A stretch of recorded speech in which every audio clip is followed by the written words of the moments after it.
Seguro que te ha pasado alguna vez que has disparado una fotografía a un paisaje increíble y el resultado ha sido totalmente decepcionante, ¿verdad?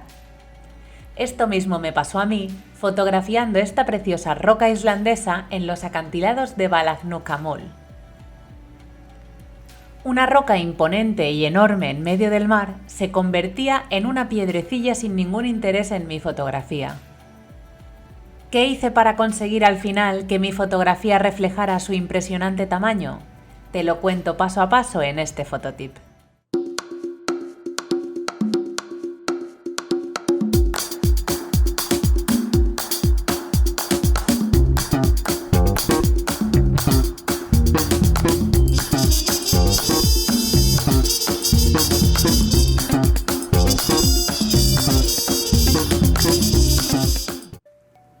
Los acantilados de Valahnúkamol, en la península de Reykjanes, Islandia, tienen muchas formaciones de roca volcánica muy interesantes. Pero sin duda la reina del paisaje es esta impresionante roca que asoma en medio del mar. Quería capturar su grandeza, porque realmente llegas allí al borde del acantilado y te quedas boquiabierto mirando esa imponente roca, sobre todo si el mar está agitado. Sus tonalidades negras y verdes contrastaban mucho con el cielo neblinoso y me dije, esto va a ser un fotón. Pero al disparar la primera fotografía llegó la decepción. La roca se veía minúscula, no se apreciaba para nada el tamaño real que tenía. Incluso agregando un sujeto en el primer término para captar más la atención, solo conseguía que la roca se viera todavía más insignificante al lado de una persona gigante.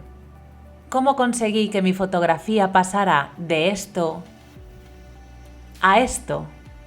A continuación te cuento todo el proceso de prueba y error que seguí paso a paso.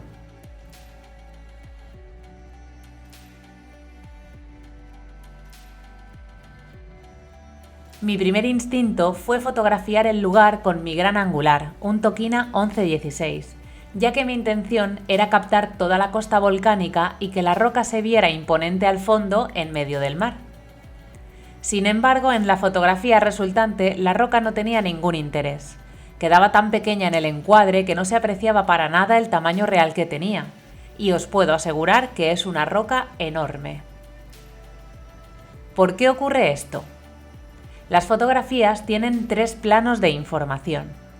El primer plano o primer término, que es la zona más cercana a la cámara y donde el centro de interés captará la mayor atención. El plano medio o término medio, donde el centro de interés captará la atención siempre y cuando sea lo suficientemente grande o destaque por contraste. Y el plano lejano o fondo, donde el centro de interés solo llamará la atención si es enorme o si usamos algún elemento en primer término que nos dirija hacia él. En este caso, la roca se queda en el fondo y no es lo suficientemente grande ni llamativa como para destacar demasiado por sí sola. Por eso parece pequeñísima en comparación con su tamaño real. Y si tratamos de incorporar a un sujeto en el primer término mirando hacia la roca para tratar de dirigir la mirada del espectador hacia ella, conseguimos el efecto contrario al buscado. En lugar de destacar, parece hacerse todavía más pequeña a causa de la perspectiva distorsionada que produce el gran angular, exagerando todo lo que queda en el primer término y empequeñeciendo los demás planos de la fotografía.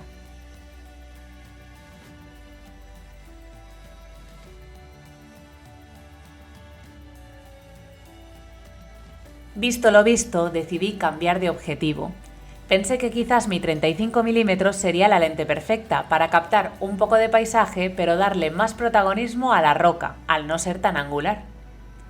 Efectivamente, la roca no quedaba tan minúscula, pero aún así quedaba demasiado pequeña, no llamaba especialmente la atención.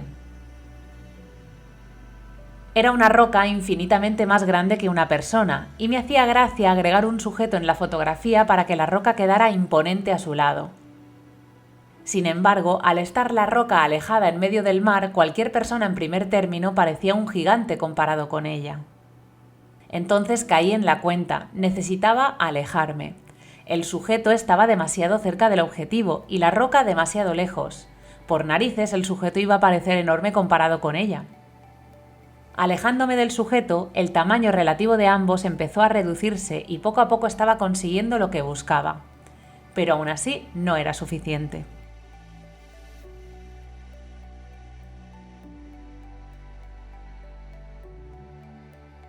Obviamente, al alejarme con el 35 mm me sobraba encuadre por todos lados, así que decidí cambiar a mi teleobjetivo, un 55-300. Con él podía alejarme más de la roca y, aprovechando la compresión de la perspectiva que crean los teleobjetivos, conseguiría que el tamaño relativo de la roca fuera mayor que el de la persona, que era lo que yo quería conseguir para que la roca llamara finalmente la atención y se convirtiera en el verdadero centro de interés de la fotografía. ¿Pero qué es la compresión de la perspectiva exactamente? ¿En qué consiste?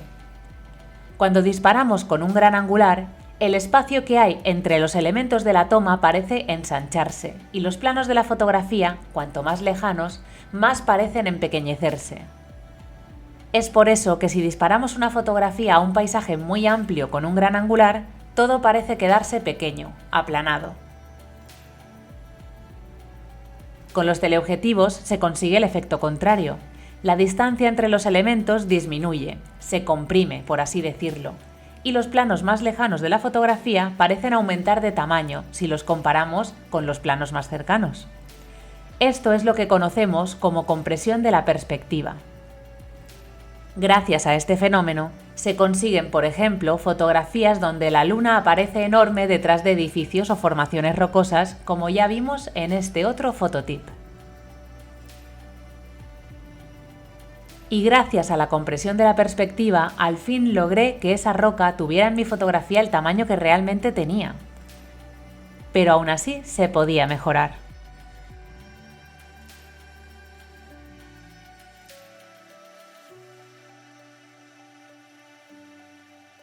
Había conseguido lo que buscaba, pero la fotografía no me terminaba de convencer del todo. Quería alejarme más para que el tamaño relativo de ambos elementos fuera todavía más exagerado y, sobre todo, había algo que no me gustaba especialmente. Había perdido el mar. Alejarme y aprovechar la compresión de la perspectiva me habían brindado tamaño, pero también habían comprimido muchísimo la distancia que había entre la roca y la costa, con lo cual prácticamente ni se apreciaba que la roca estaba en medio del mar. Definitivamente debía buscar algún sitio desde donde pudiera ganar algo de altura para que se viera un poco más el mar. Miré a mi alrededor y lo vi claro, la montaña.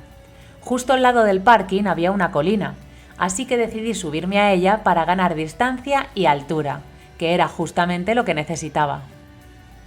Desde allí sí pude conseguir al fin la ansiada fotografía. La roca en medio del mar, imponente, enorme, y el sujeto frente a ella, minúsculo.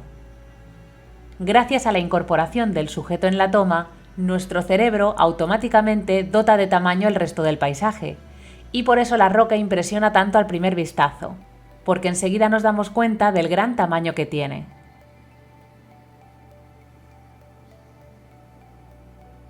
Fíjate que la fotografía sin el sujeto no tiene tanta gracia. Como ves, sin el sujeto, el cerebro no puede saber exactamente qué tamaño tiene la roca y parece más pequeña que antes, ¿verdad?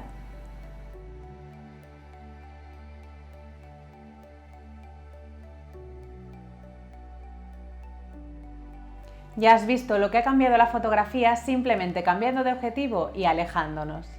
Este es un truco que puedes utilizar en multitud de paisajes para conseguir que tus fotografías destaquen mucho más. Aprovecha la compresión de la perspectiva.